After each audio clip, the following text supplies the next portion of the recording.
Hey, what's up, Unbroken Nation? Thank you so much for joining me today. My friends, I'm here with Dr.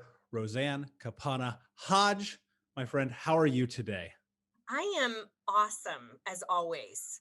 Good. I love awesome and always questionable, but I'm going to believe you today. Typically Yeah, there you awesome. go. That's It's all that's your mindset. That's correct. I agree with that 100%. Listen to any episode that I talk about. I'm going to bury mindset in you until you cannot get away from it.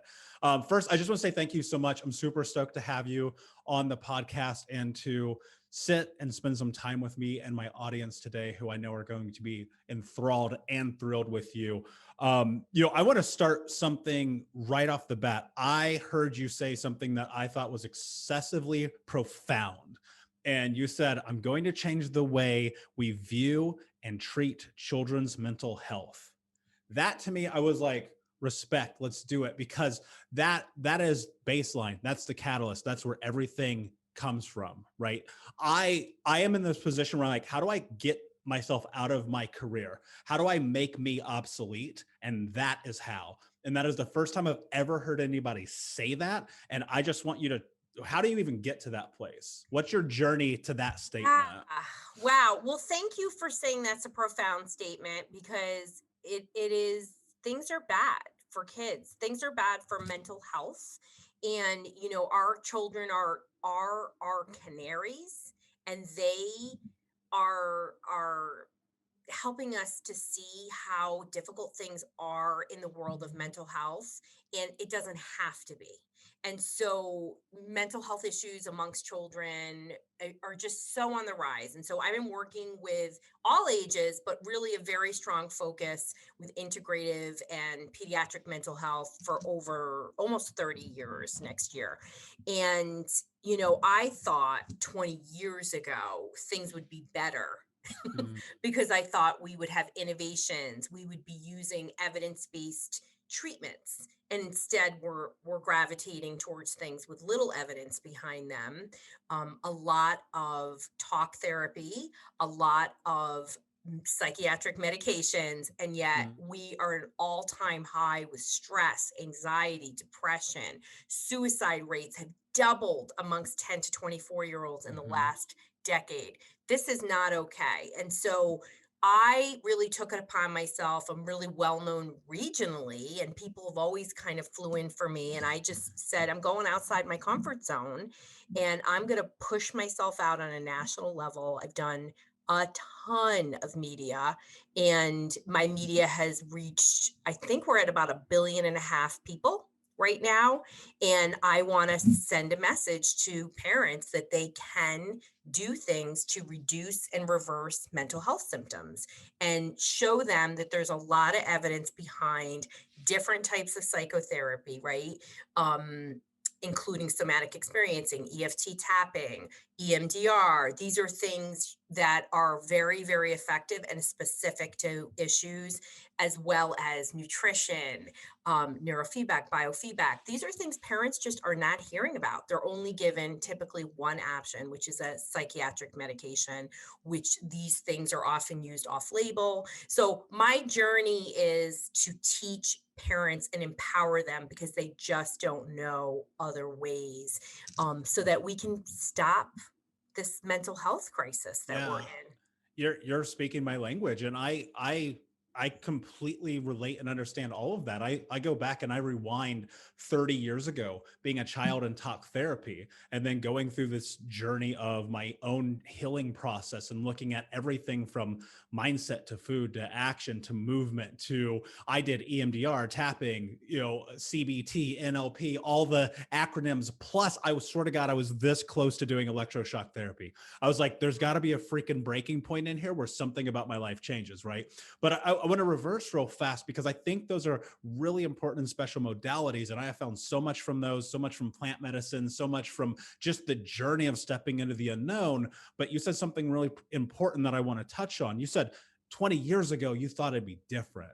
How did we get to this place where we're 20 years removed and it's the same damn game, right? Nothing has changed. Yeah. I mean, and I don't want to be a conspiracy theorist here, but let's be honest. There isn't a medical program that isn't at least funded in some way by pharma. So there's a real conflict of True. interest. And in the mental health world, it's the psychiatrist medical first, then it trickles down. So that's one part of it, right? So we're how things are structured are Diagnostic and Statistical Manual, or DSM, which is the Bible of diagnosing people, is heavily influenced by pharma, right? That's one part of it. And the other part of this is, we're not getting the same kind of care 20, 30 years ago. Even when somebody did meds, they were put in a hospital or given a much higher level of care until they're titrated. I mean, that's one part of it. But we also are believing that everything is biochemical, and we know that it's not.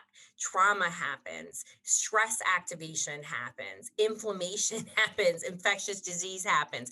These are way more likely causes of mental health problems than genetics. Yeah. And genetics don't define you, and people walk in and they think, oh, it's genetics. So that's part of it. The other part of it is we can't blame the system completely. The other part of this is that people don't want to be uncomfortable anymore. Yeah. And uncomfortableness is our body's alert system to let us know we need to take care of ourselves. Yeah. And instead, people push it down. They totally do. And I relate to that entirely. And I remember being young and making up my mind as a teenager as I watched my mother really battle bipolar and my grandmother, and looking at it being hereditary. And maybe it's a gene thing, maybe it's not. I also look at, generational trauma and the impact of that going again and again and again. And so I'm biracial, both black and white, half Nigerian, half Irish. All of my background is trauma. All of it is slave trade. All of it is abuse, right? And you look at the impounding effect of that over years and years and years. And I had got to this place where, because even as a youth, my mindset was around, I can't let mental health impact my life, because I recognize that if it does, i.e. my mother and grandmother, then I'm not going to go where I want. And so I made this idea that the nomenclature of mental health existed in that you made it up, it's bullshit, it's not real. Fast forward 15 years, I'm having panic attacks 5 times a day. I'm completely overweight. I can't think straight. I have anxiety. I have depression. I'm losing my mind. I had a suicide attempt. Everything that you can imagine is happening to me because I did not acknowledge the truth that you can be impacted by mental health issues whether or not you want to. And that comes from the societal standpoint where I grew up in the 80s and everyone always said, it's in your fucking head. Yeah. Oh, I mean, 100%, right? And, absolutely at a cellular level, trauma lives there. They say that, I believe it's every 7 years, you go through complete change of every cell in your body, but you don't lose your memory cells. And trauma is really deeply housed. And you can pretend, you can say, oh, that didn't affect me. I had a traumatic event a couple of years ago where it's a long story, but ultimately it was a betrayal, and somebody put me in physical harm, a woman who I was very close to and 2 people in her family. And I was in physical jeopardy. And, I was like, I'm Dr. Rowe. And I handled it like a boss. I was like basically almost like a hostage situation. I talked my way out of it. And what happened, what already happened to me, Michael. I walked out of there and they screamed at me for like 15 to 20 minutes, all kinds of crazy things. And it got in me. Right. And all of a sudden I was activating. So trauma is going to grab me. What does that mean, activating? Like I was startling. All of a sudden I started startling. People would raise their voice or come up on me quick. And I started activating. I knew enough, and I went and did somatic experiencing because the EFT tapping wasn't doing it for me. But I knew enough to stop and take care of myself because my body was giving me the signal, right? But even I was like, wow, I took care of myself right away. I went to the therapist. I did this, I did that.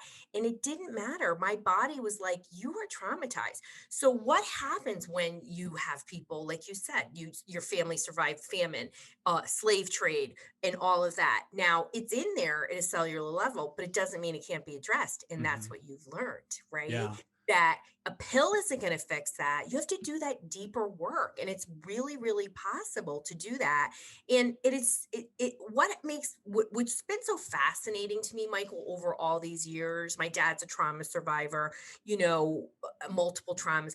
Why does one person become resilient and another person not, you know? And what happens, because I know so many people that have suffered horrific trauma, including my dad, beaten in his sleep by his mother, survived World War II and the Germans throwing bombs and him having to run in the tunnels, and he's a pretty resilient darn guy. And he doesn't look at it as like he lives a normal life. Like he's like, oh, glass half full. This is wonderful. Lots of opportunities. It made me stronger. It's hard to say, but ultimately, it's people that sometimes it's within you and you recognize it in your body. But even if you are activated, there's always a way to unwind that if you're willing to do the work, Yeah. right? Well, and that's the scary part too, because I think about that and how long I took these ideas and notions of being impacted by it and just stuffing it down and saying, this doesn't impact me ever, literally refusing it. Right. And of course, if you've read The Body Keep the Score, you know Yeah. that it's going to come.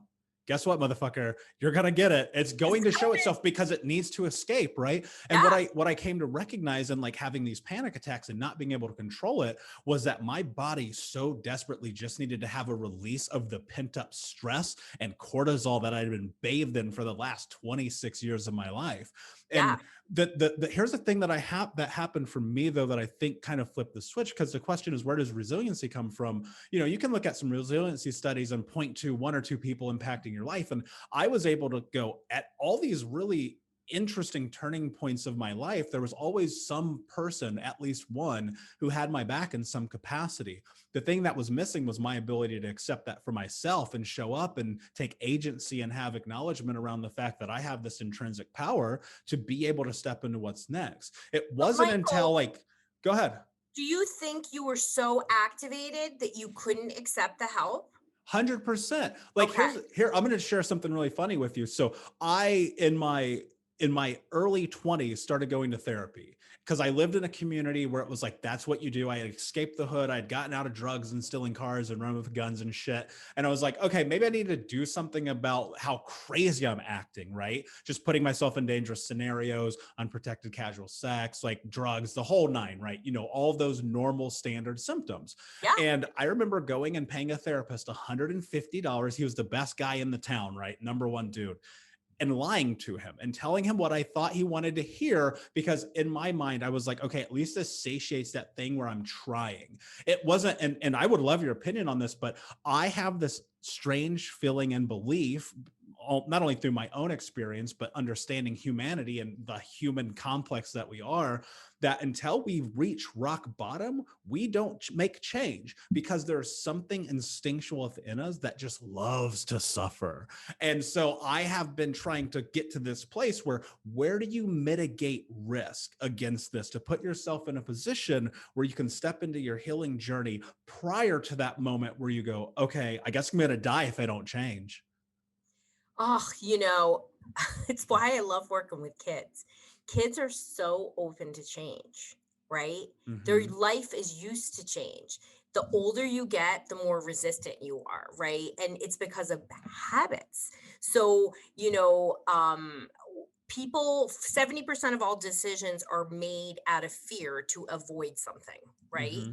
So we don't like change. We have a lot of exciting things going on here, and it's very interesting how things shake out, even with people that I love and care about who work for me, where some people are like, this is the best thing ever. And other people are like, wow, because fear doesn't have to just be associated with painful things. It could be really positive things. And Mm-hmm. people make those decisions and avoidance on that. But you're right. We hunker down out of fear of change, and people come here all the time. People fly into me, and they say, I want this for my kid, I want this for myself. And sometimes when you put that mirror in front of them, they're afraid that once they make those changes, they can't just do what they did. They have to do something else. They have to be different. And there's a Yeah. comfort level in dysfunction. And I think there's a level to that also, and this was a recent realization that I had when working with one of my clients, that sometimes, like, realistically, it is the fear of you might actually get that thing that you desire that keeps Mhm. us from it, right? Yeah. Self-sabotage, because I recognize so often that, like, you might put in the work and be right there at the finish line, and then you purposely go off the track. because fuck, how scary is it to get to have that thing when you come from this place where your wants, needs, and interests aren't addressed and acknowledged? Yeah. I mean, absolutely. I mean, we're always like singing the Beastie Boys, Sabotage song around here because, it's true. I mean, and I love NLP and who is rougher on you than you, Yeah, right? And so there's totally. that conscious awareness where we're so rough on ourselves, but that subconscious part of us, which you can access, which is why I do all these therapies, because your subconscious is running the show, but you have to be willing to say, okay, I'm going to take those steps. And I think that's the other part about change is like people look at everything like a mountain, right? Hmm. And okay, it might be, but it might be a hill. And you have to do those little micro pieces. And people are afraid too of the work that it takes to get in those little steps. They're not always celebrating those successes. They feel like a failure if it's not instant, right? Because we're part of this instant society of everyone thinks a medication is going to work really well. It's clearly not, as we've shifted towards medication only in mental health. But, you have to look at, okay, I got in the way of my own success. What could I do differently, right?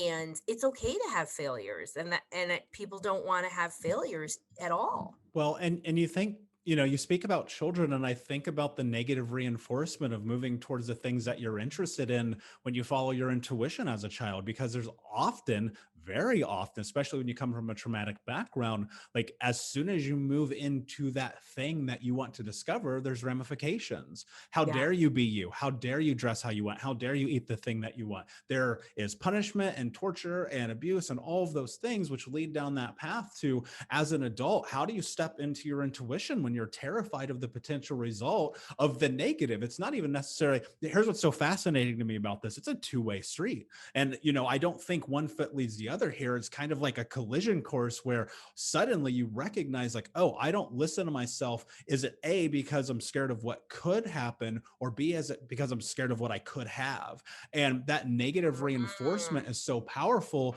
because and I would love to know your opinion on this, because I think about being a child, right? Every action that I had was informed by fear. I would put myself in this small minority of people where I don't have a pleasant childhood memory prior to 5 years old, right? There's always something behind it. And I'm also like burdened, but also blessed with this incredible memory where I actually remember pretty much everything at all times, which I also recognize as a sign that it's a trauma response because it is my brain's mechanism for survival. So why is it that as we progress into adulthood and as a child, like people who come from the same homes and backgrounds, they don't have the same traumatic experiences, right? Or results, or as they head into No, adulthood, they're no. two different people who grew up in the same house, same abuse, same thing. How is it that one copes one way and the other doesn't? And this is, I do a lot of resiliency work too, and I talk a lot about resiliency mindset. And I talk about a resiliency mindset as being three parts. Okay. So it's how you view it, how you manage, how you recover. And there's so many facets in this. But ultimately, if we can find a way to get our nervous system to regulate and not be in this hyperactive state, we have access to our frontal lobes and our cognitive thought. And so some people, for whatever reason, I mean, there's a temperament component in it, right? So just like you said, I mean, I have families that I did a lot of work at Sandy Hook, the Sandy Hook tragedy. My Mm. center is, we had another office right near there, and we were one of the providers for Sandy Hook. And, what happened, right? So why did one kid do okay? And actually, the kids really generally all did very well in the tragedy. It was the parents. And what we knew about the parents is if they had a previous tragedy, if they had a previous mental health issue of any kind, they didn't recover as well. So, what you bring to the table helps you recover. So, that's one Mm. part of it.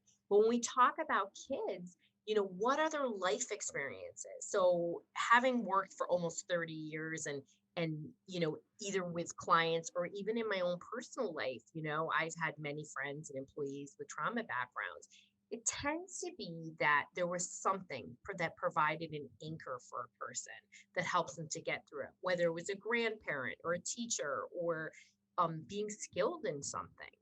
But then there's this group of people that, for whatever reason, have this internal thing that changes the way they look at things. So they don't they're in this they didn't have food, okay? So you have two kids without food, and one child is, grateful that when he did get it, and another is angry because he didn't get it the other time.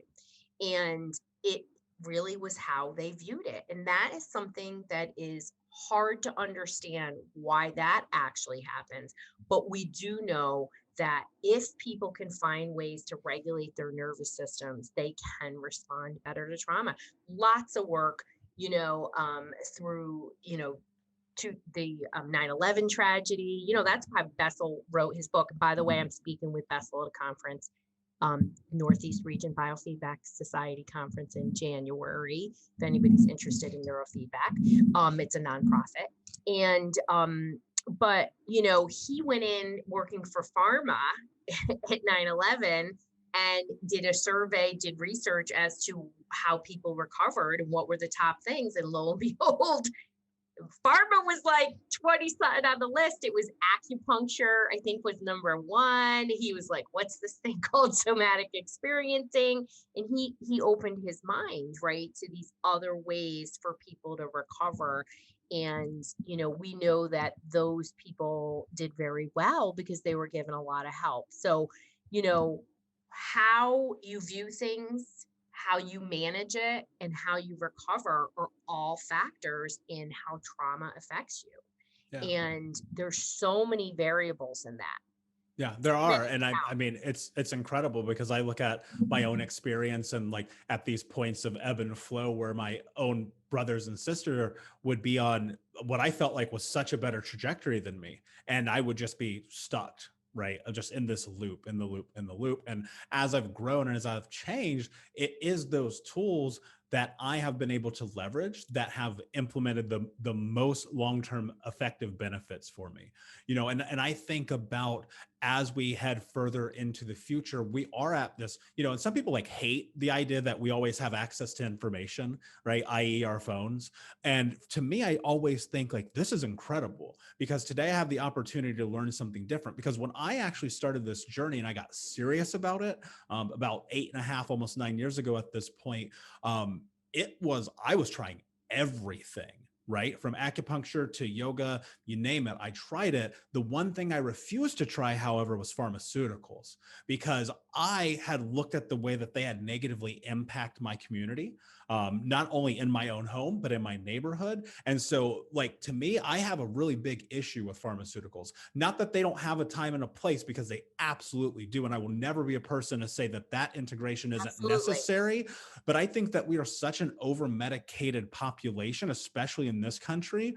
And how do you process toxic stress when you are constantly turned off, right? Oh, I mean, right. It's dumbing things down. But plus, we are now become a society where meds are the first thing, right? Why isn't therapy the first thing? So we're moving away from evidence-based treatments, and there's particularly for children, these pharma drugs, there's very little research to substantiate them.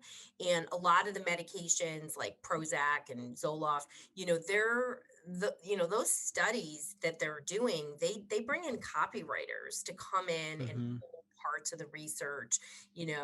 A lot of the Prozac studies only showed the first 4 weeks, when at 8 weeks they showed a worsening of symptoms. And then we've built a whole mental health system 20 years later on these SSRIs. So medication is useful for certain conditions, a very small percentage of conditions, and they're certainly overused. And we're talking about, in my world, children and teens, we've developing brains.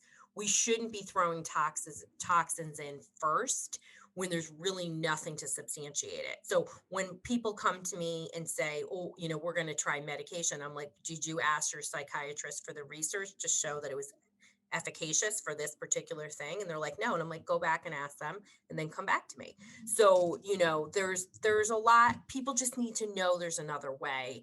And they also need to know that the meds, even if they choose it, is not an overnight thing. And that's the other part of that driving that, right? That they think, right? They don't want to do the work. You got to Yeah. do the work. Yeah. So, the basis of my work is to calm the nervous system with neurofeedback, biofeedback, PMS, meditation, EFT, somatic, whatever works, right? There's lots of things. Like, you tried a lot of things, and I hope many of them move the dial because they all work, Yeah. right? I agree. Let me ask you this question because I think it's Yeah. really important. You've said a couple of times you have to find a way to calm that nervous system, right? Yeah. And in that process, where do you begin? Because most people, and this was my experience, I didn't realize that I was constantly being triggered. A word at one point I hated because I thought it was bullshit, right? I didn't know I was being triggered. I didn't recognize the symptoms of dissociation, which Yeah. were so incredibly potent that literally my brain felt like it was a mile away from my body. Yeah. And finally, just the toxic stress, no sleep, ate like crap, couldn't Yeah. take care of myself.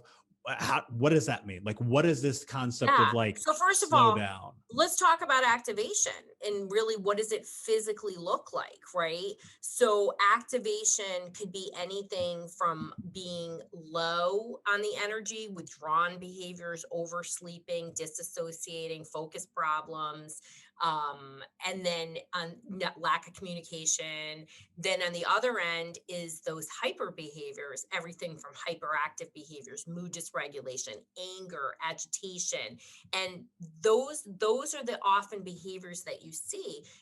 I shared an example of me literally having a physical startle response, okay? But that's not always common. It can be anything else. There's so many ways that it shows, but there's often a physical component to you, and then there's a cognitive component. So that's a part of it. But what happens is once you're activated physiologically, there's only three possible responses. If you're in a super high activation, which our nervous system has a calm state, parasympathetic, and then a relaxed state, sympathetic dominant. So once you're in this overactivated, jacked up state, I like to call it, your frontal lobes go offline. You are not capable of rational thought, right? So people are walking into their jobs or relationships, therapy sessions, overactivated. They're not thinking, right? So this is where talk therapy doesn't have a place. Once you're regulated, talk therapy has a lot of value, but we can't start off with that because all we do is activate people. And, therapists say, oh, yeah, I do trauma work. And I'm like, what do you do? And they're like, I do CBT. And I'm like, that's talk therapy. We got to regulate the nervous system. When you're a trailblazer, you have to get used to getting people uncomfortable and angry with you. And that's okay, because I'm designed for that. So, and the research, let's go to the research. And that's what I love about Bessel. He, besides him dropping the F-bomb every 2 seconds, I adore him for that. He's really pushing the limits and saying, I was doing this and it didn't work. And now this is what really works. So fight, flight, or freeze are the three physiological responses that happen when you're hyperactivated. Now, you can have a trauma background, you can have a high stress, you can have anxiety, you can have panic attacks. It doesn't always start with trauma, but we also need to broaden our definition of trauma, right? So we think of, physical abuse and sexual abuse. You can have medical trauma. You can have a mother who's depressed and not engaging with you, and that could be trauma. I mean, there's just a lot. Now, we can always recover from trauma. It's not an easy thing, and it takes time, but you can always recover the body, right? So what the work that I do with neurofeedback and biofeedback in particular works at a subconscious level. The brain is easy to train and get the nervous system to calm. The harder part is the pairing with new learning, and the new learning is therapy, right? You had to learn new ways that were healthy, right, Michael? Yeah, absolutely. I think you're spot on. And, I take into consideration this process of that journey and recognizing a couple key elements that probably were the most beneficial. And that was getting regulated, right? That was being able to control my parasympathetic response and understanding that like that was paramount because you don't Paramount. because you don't know what you don't know. Right. And it wasn't until I started to acknowledge, like, oh, yeah, I have anger spurts and I have uncontrollable behaviors. And like, there's no gray area. I used to say this all the time. I'm either all in or all off. And I would just be in this constant flow of chaos. Right. And I want to say something that's very pointed here because I think it's important. I, if you go and look at the ACE score, Adverse Childhood Experience Survey, I'm a 10.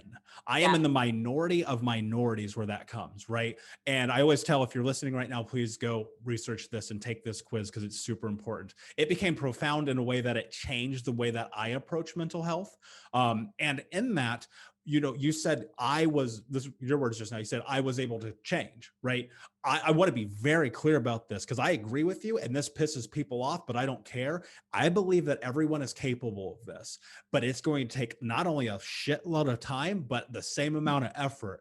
And this is theoretical and hypothetical at best, but I believe that it takes as long for you to get healthy as it does for the trauma to take over you. And I mean, I'm 10 years into this journey. I expect that I got another at least 25 before I ever feel somewhat normal, right? But because I'm able to regulate, I'm able to tap into these systems, I'm able to have my routine and my boundaries and all the things that are involved in this, I was able to implement change. I live by this very important principle, and I think that you'll understand this, in that though trauma may be our foundation, it is not our future. 100%. And we have to stop telling people that they're going to be sick, that there's something wrong with that, and we all have horrible experiences. You've had horrible experience. It sucks. It should have never happened to you. But we have the power. I don't know how long people's healing trajectory is, and I think it's very unique. But what I can say is that in 30 years, why I started using these treatments, and I've always been holistic, is that these treatments are so fast in regulating the nervous system. So that activation and overactivation can be easily mitigated. It really can. Can It's you, the can you, learning that's hard. It's the yes. behavioral change that's hard. That is different. And in fairness, when you're living with people that are traumatized around you and you're in a place where it's much harder to heal and your boundaries are harder for you, that's going to be a lot longer than if you're pulled into in a system where you're healthier people are around you, because you're going to be supported and loved for change. Yeah. And when you're with people who are traumatized, they don't want you to change Yeah, because you're they going to don't. upset the balance. Yeah, 100%. Don't interrupt the status quo. I literally Mhm. just wrote a blog about that today. I want to pretend for a moment that I have no idea what we're talking about. Break down these modalities for me. Yeah. I don't know what they are. Yeah. So, okay. So anytime somebody is in a distress state, regardless of the source, okay, it can be even COVID anxiety. I'm working with people who are experiencing stress and feeling incredibly agitated, often for the first time in their lives, just because of social isolation, um, you know, all the pressures that are going on in this world. It feels like a pressure cooker right now in the world of COVID in 2020. So, your nervous system, as we experience stress, what happens is you cannot live in a high stress state. We are telling ourselves this as Americans and even in other countries too. But we're living in this stress state and your nervous system gets activated. Once your nervous system is activated, you're not capable of rational thought, right? So, when people go and they try to get help, it doesn't work. You could go to a great therapist, you could have an autoimmune disease and you're going to a great physician, but you're not healing, right? Because once you're activated, every resource, including your immune system, your hormone system, goes to this unknown stressor. And it's going to stay there until you regulate. So once, and you can physically, as a therapist, you can see when people are activated. You can see when they're processing information. You can look at their eyes when you're trained and you can see where they're pulling information from which side of the brain. After a while, you really can just see where people right are in front of you. Obviously, I'm using tools called the QEEG brain map, and I can see where people's brains are working healthily and not healthily. You can see the rhythm of a brain by a technology where you put a brain cap on and you measure brain waves, and you can see what's happening over a structure and how a brain is talking to itself. So these tools are diagnostic, like a QEEG, but then there are treatment tools. So biofeedback, neurofeedback, PEMF. Let's talk about these because these are tools that people may or may not be familiar with. And they have a lot of evidence around them, particularly biofeedback and neurofeedback. Tens of thousands of research studies and over 3,000 peer-reviewed studies just for neurofeedback. So biofeedback is learning to conscientiously regulate your nervous system. So really simple breath work. You can control your body temperature, your skin conductance, your heart rate, your muscle tension. And why would you do that? When we focus on these, what are called autonomic functions, it brings our stress levels down. It gets our nervous system to go into this nice, chilled out parasympathetic state. And the more we do it, the more our muscle builds essentially. And instead of being agitated, you're building this calm muscle so that you're really not just managing stress, you're stress inoculating. You're learning to get yourself regulated. You're giving yourself space for everyday stressors when your nervous system activates. Now, neurofeedback is different. It's subconscious. I'm training the subconscious to actually change brain waves in very specific areas of the brain. There's different kinds of neurofeedback. I do different kinds, but EEG is the most common. Nothing comes through the wire. It's based on operant conditioning. And you're basically telling the brain, hey, great job. Keep pushing down this unhealthy brain wave, push up this brain wave. And the brain so desperately wants this reinforcement, which is typically a computer that a movie won't play, you won't get dinging, there's points, there's all these things. In 2 to 3 seconds from the first time somebody gets hooked up, if you're looking at the screen, your brain is literally going to produce the right combination of brain waves. And then it takes time. Most people are doing 20 or more sessions, and it's used from everything from trauma to ADHD to autism. I do a lot of head injury. I do a lot of Lyme disease and PANS and PANDAS. And these tools, again, are designed to not just regulate the nervous system, but keep them regulated. And they then become that base where you then add in the therapy, which I call learning, and you learn to make new behavioral changes in a safe space with a person who's trained to help you. And the great news is there's therapists all over the world who are phenomenal. Yeah. Yeah, absolutely. And those modalities are so important and so powerful. I think one of the things that's really hard is that unfortunately we do live in America. And that means that many of us don't have healthcare to take care of this. Like when I go and I look at this journey for me, like it took everything I own, right? Yeah. Every single penny, a lifetime of work gone, right? And I look at that and I go, okay, is that a good thing or a bad thing? On the plus side is like I'm in this place where, wow, I've had this transformation, right?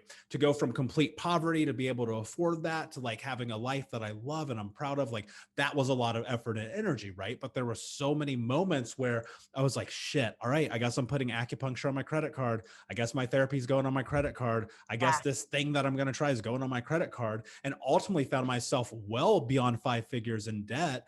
But it was like, what do I do? It's heal or die, right? And I faced this thing where I made the choice that no matter what it took, I was going to do whatever it did take to have the life that I wanted to have. If you're in this position, which I know there are people who are listening right now who are, how do you where do you start if it's finances and medical care that's going to be in your Yeah. way? So that's part of my mission too. So let's talk about where to start because a lot of these things can be done on your own. The deeper work with a therapist is going to need to be done with a clinical therapist, but you can get there and there's lots of things that you can do. So number one, the foundation, I always talk about the 8 pillars in mental health, and there's the number one piece is nutrition. So what you put in your mouth affects your brain and your nervous system. And people don't want to hear that. So if you're eating junk, your brain and your body is going to work like crap. But it's affordable. It's affordable. It's affordable. So what does that mean? So the number one best diet for mental health is an anti-inflammatory diet. You can Google that and you can figure that out. But it is no or reduced gluten, dairy, and sugar. Okay. So start pushing those down. Sugar has no nutrients. And what we want to do is we want to put nutrient dense food in our mouth. Why? Because our nervous system is so activated, it's burning through so many nutrients, it's not going to be able to keep up. And I think the two most critical things, besides putting in a lot of vegetables in particular, if you can, is healthy fats and consistent protein. So in mental health, we know that low blood sugars are very much tied to mood dysregulation and the activation of the nervous system. So consistent proteins with some nice fat in there, like avocados and almonds and things like that.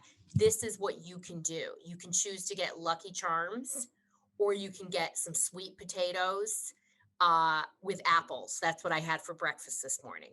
So they're going to be very similar price point. So try to add in as much as you can for yourself. And you're going to give your body those nutrients so that it can work in such a stress state. Then what can you do that's cost effective to regulate your nervous system? Well, these are easy tools. Meditation. So we know through research that after 40 days of 10 or more minutes of meditation, your brain is changed. So people think I can't meditate. Well, here's what I want to break a common misconception of meditation, that you have to be quiet. The thoughts can't come into your system, in your brain.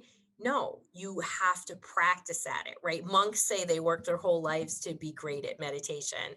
And so it's going to be harder for you with a trauma background or any activation to quiet your brain.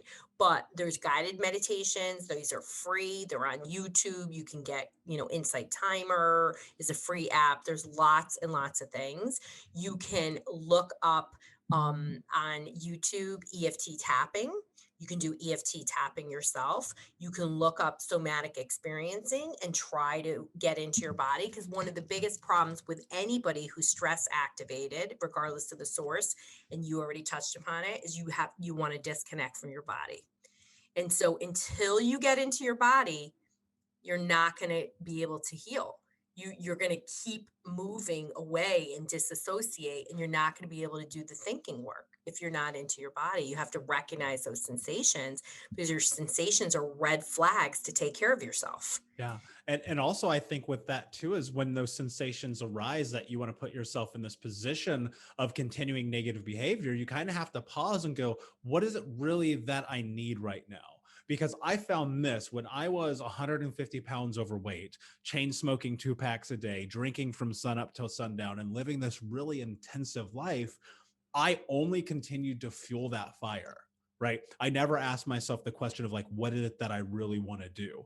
What is it that I want to be? How do I want to show up for myself? And so much of my change came, and I guess, it's funny because the universe is always going to give you what you want. And I recall this moment where I was standing in front of the mirror, I'm 360 pounds, wearing a size 4XL shirt, size 47 pants, like jaundiced, yellow, gross, 27 years old, and just feeling disgusting and being like, I need to change. And then getting sick and my body going, yeah, you do. We're going to help you with that. Right. And then putting me in this position where I was faced with not only getting SIBO, but eventually getting C. diff, and really putting myself in it was rough. Yeah. I even had an FMT because ultimately that's what saved my life. But it was in which I had to adapt a healthful lifestyle, because every bite of food that I put in my mouth mattered. Right. And now it's a little bit better. I've done so much in healing my gut and leaky gut and getting rid of SIBO and getting rid of C. diff. But now, there's still some times I want to have a slice of pizza. Man, I got to pay the piper the next day. You know what I mean? And so I think about the impact that food has in your daily life and how important that is. But nutrition is it is the number one thing when it comes to mood regulation. It's the foundation. But it's so difficult, because what tastes better than feeling good? Fucking chocolate cake. Right. And so I know it's true. And then it's a behavioral break, right? And you now know this. Once you change your diet, your taste buds actually totally change. And it's just become so much easier to eat healthy. But Yes. it's harder to change your diet than your religion, they say, but it isn't easy in terms of the nervous system and what the body reacts to. It's easy to help heal the body when you change your food. Changing your food and the behaviors around your food are another story. Yeah. But even if you start small, just start small. Like add a smoothie to your breakfast or somewhere in your day, throw in spinach or kale and put almond milk or coconut milk, get some fat in there, maybe even throw an avocado and start noticing the change. And then how do I feel? How does my body feel? Do I notice I'm more regulated afterwards? You have to drop into your body. Yeah. And that healthy food makes you feel more connected in a It's, good, safe way. yeah, absolutely. And from all of this, I think, yes, food's the easy one, meditation's the easy one, YouTubing is the easy one. If you were to leave someone who's listening right now with the one absolute thing that they must do, no questions asked, if they want to start healing and go down this process, what would it be?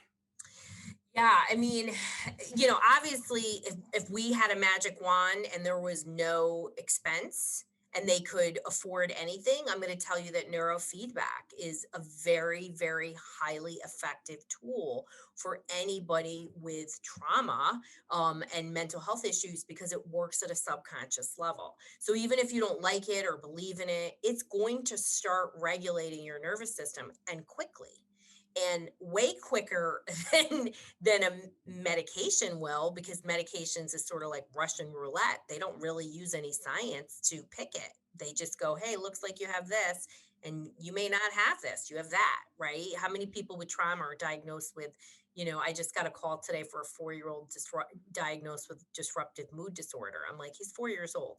Let's really take a look at this, right? Yeah. How likely is that? Not very. Let's find out what else is going on. I know nothing about him, right? So I would say neurofeedback. Now, if you could add something and you cost was a factor, then I would go to biofeedback and you could use something called heart math, which is a relatively inexpensive device. It's $159. It will go on sale on Black Friday. You'll get it for 25% off. You can get it for like they'll have one for like $100 on Black Friday. And that's going to get you to sync your breath and your heart rate. The reason why that's my second choice, even though I love biofeedback and I think it's amazing and I do it pretty much almost every day, is that it's conscious control. And it's much harder when you're activated to get in that conscious awareness state and practice it. But it is so effective. The research around this sucker is unbelievable and it's easy. You can do it on the way, to work and in a train. You can do it at night. I mean, it's a tiny, tiny little device. It hooks to an Android or an iPhone or an iPad. It's very easy to use. But these are tools that have the evidence to support the reduction of the activation of the nervous system. And this is a leading problem with healing from trauma and physical problems. Like these are, people get stuck all the time, right? I have a program called the Get Unstuck program. It's because people are stuck. And so we have to help them get unstuck. And it's reducing the activation in the nervous system is absolutely the key. It's Yeah. the key. I think that's brilliant. And I resonate with that in a really intense way because I recognize these moments in which I really felt like I had turned these corners in this journey. And it was always when I felt the most at peace and in touch with who I was. And that journey for me, so much of that was yoga, right? Yeah. Yoga's free. Yoga's on YouTube. Yoga is there for you. And like, I realize it's very like this new agey thing. Still, people Oh, still there's have not lots quite of gotten into evidence. it, right? But there is, and Yeah. I think, I remember being the only guy in a yoga studio in Indiana over a decade ago, and being like, all right, I gotta try this thing. So, I think about that as well, because what is that doing? We're regulating. That's all this is. Regulating and getting into Regulating. our body.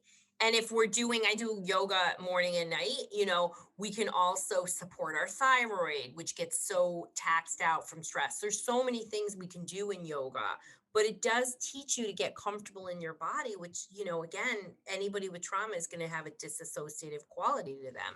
They may not realize it. Right. So you talked about remembering everything in trauma. It's actually more common for people to not remember things. Mhm. They want to cut off their memories. Right. Um, but I love yoga and I think it's amazing. We have multiple people on staff that are yoga certified, instructors and incorporate in the work too.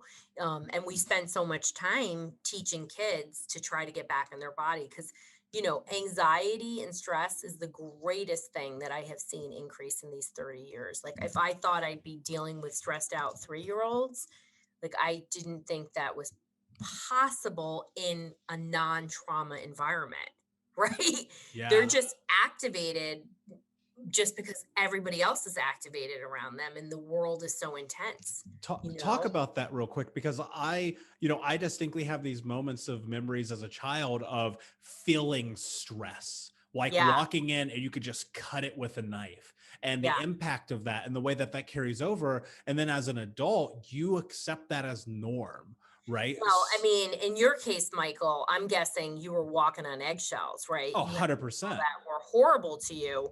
And so you had to be hyper vigilant and think, oh my God, if I don't do this, then I'm going to get my ass kicked or whatever it is.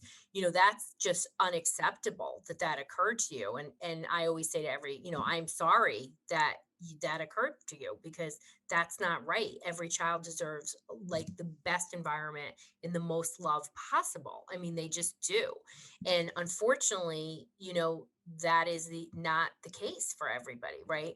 But I deal with kids of all walks of life who are living in loving homes and being well cared for and are activated because the world is so stressed. So our body knows no difference between good and bad stress. It's the intensity that is bringing a lot of the stress. So now, in these 30 years, kids are expected to now write by, in kindergarten, a paragraph in first grade. 10 years ago, it was third grade.